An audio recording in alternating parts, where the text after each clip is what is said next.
Hey guys, this is Breach and welcome back to another episode of Let's Play Pokemon Blue. Today, I'm showing you off the Safari Zone. It is at the very north end of Fuchsia City, and I changed the box to box number 3 on the Pokemon PC before we came here. But essentially, you pay $500, you get 500 steps in here, and 30 Safari Balls.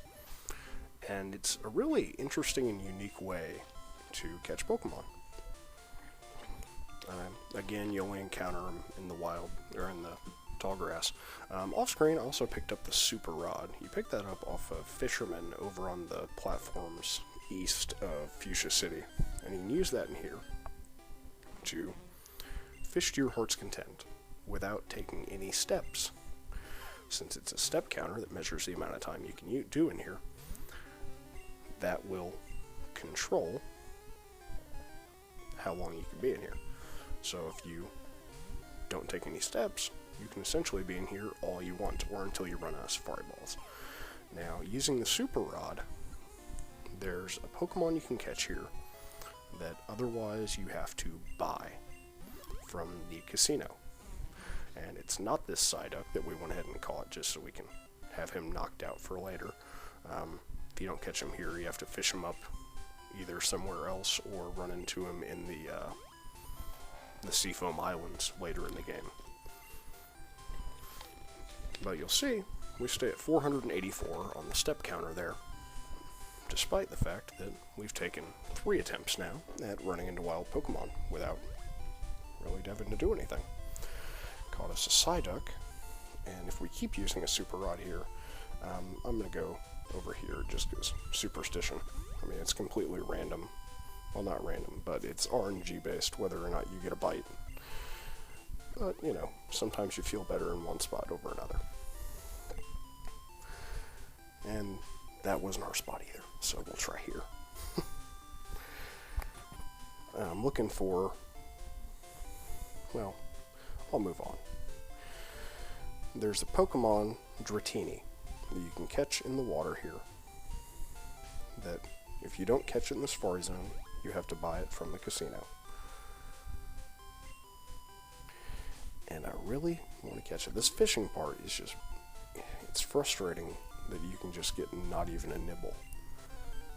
Very annoying, in fact. And here is Dratini. Dratini and Dragonair and Dragonite are my favorite Pokemon in the game. And I hope it doesn't run away, which is possible. If you take too long, if you tick them off by throwing rocks, they can run away on you. Throwing rocks and bait makes them easier to catch, but at the same time, spends a turn. Throwing a rock makes them more likely to run away. And you don't want that, because obviously you're trying to catch the Pokemon. Now, we caught Dratini, and we are going to name it after Miss Ronda Rousey. Before I saw an interview with her where she said her favorite was Mew, I had seen where the Pokemon card that got her into Pokemon was Dragonair. So, seems only fitting to name our Dratini Rousey after Miss Rowdy Ronda Rousey. Now, you can also run into the Nidoran family. If we hadn't caught our Nidorans earlier, this would be where we catch them.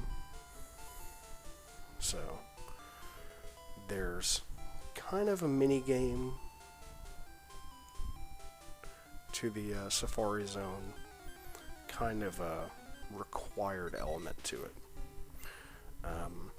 You have to go through the Safari Zone to get HM03 Surf, which is at the very end of it.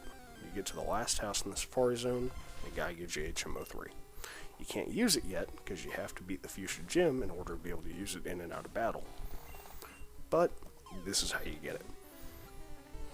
So, even if you're not trying to catch anything beyond what you want to use, and there was an example of Pokemon running, you still have to roll through the Safari Zone to get Surf, because you have to surf to the island where the 7th gym is.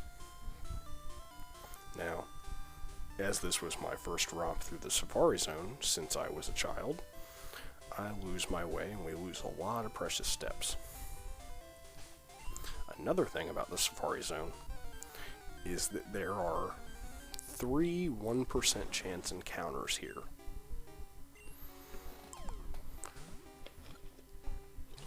One of those 1% chance encounters you can get later in the game, Chansey. The other 2, actually no, there are 4, because you can also catch the exclusive bug Pokemon. Pinsir for blue, Scyther for red. You can catch those in the Safari Zone. Very, very rare. But Tauros and Kangaskhan can only be gotten in the Safari Zone. Pinsir, Scyther can be bought at the casino, depending on which version you're playing on. And hold on just a second, I feel a sneeze coming on. Hate that sorry, excuse me. Hate that feeling right when, you're in the middle of trying to say something, and then you got the sneeze coming on. Now this is a troll house right here that serves to waste steps. I mean, these people give you tips for catching Pokemon in the Safari Zone, but by the time you get here, it's unnecessary. Hopefully you've already caught some. I hiked all the way out here and there I'm checking the step counter to see if my steps here actually count against me. If we had surf, we could surf across here and easily get to the house that we need to get to. We don't have surf, therefore, we don't get there. And our first trip through the Safari Zone here is going to be nil. But we did get a Dratini, so that's one that I wanted on my ideal final team for this. Ding dong, time's up. Your Safari game is over. Now, there is a glitch with the Safari Zone here, where if you go in, you pay to go in, you come right back out, he asks if you're ready to leave yet. You tell him no, and then come out again, and you can pass through and jump out of the building. It's very kind of complicated how it works, but it makes it to where you can walk through obstacles, because it registers you like you're doing a jump over the ledge motion rather than the standard walking motion. So you register as a block higher than everything that's on the ground, and therefore you can walk through everything, which is kind of cool. Aside from HM03, this is actually the area right there where you're going to encounter Tauros and Chansey. Aside from HM03, you can also find the Gold Teeth.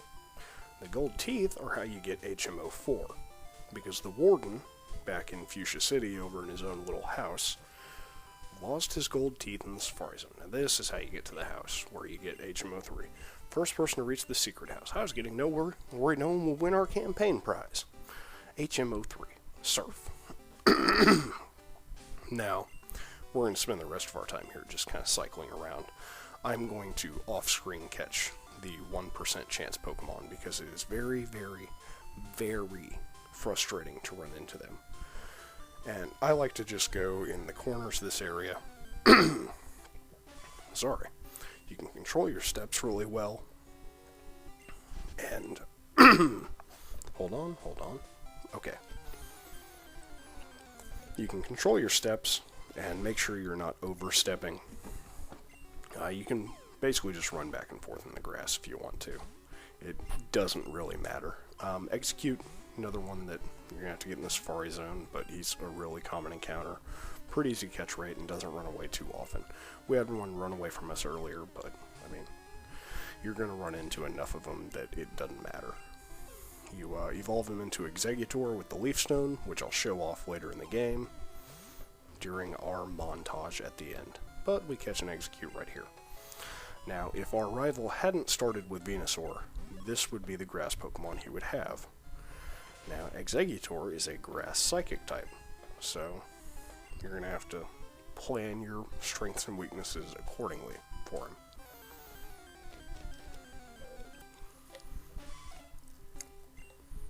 And you're going to run into Nidorinas, Nidorinos. You can catch them if you want.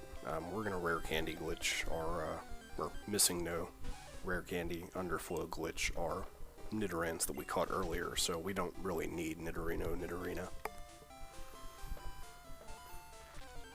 But at this point, I'm essentially just wasting steps trying to show off one of the 1% chance encounters before we're out of time in the Safari Zone.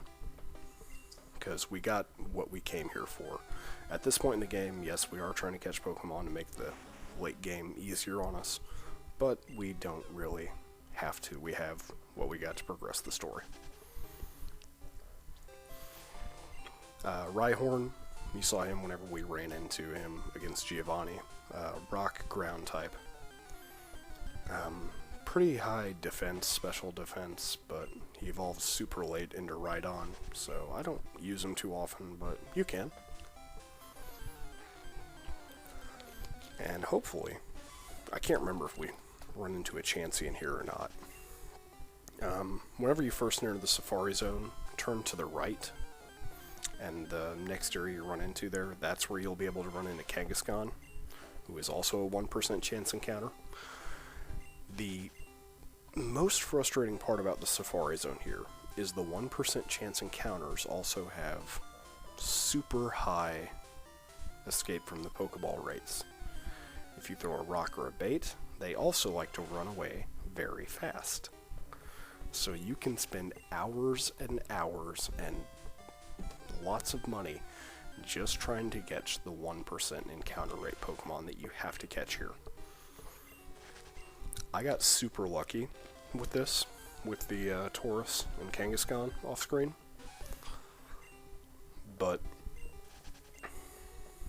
just be prepared for it to take you a long, long time, because they are not friendly, and it's not easy.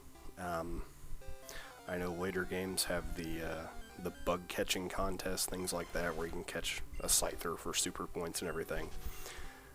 But this, and having 1% chance exclusive Pokemon to it that run away super fast, is one of the more frustrating aspects of the game.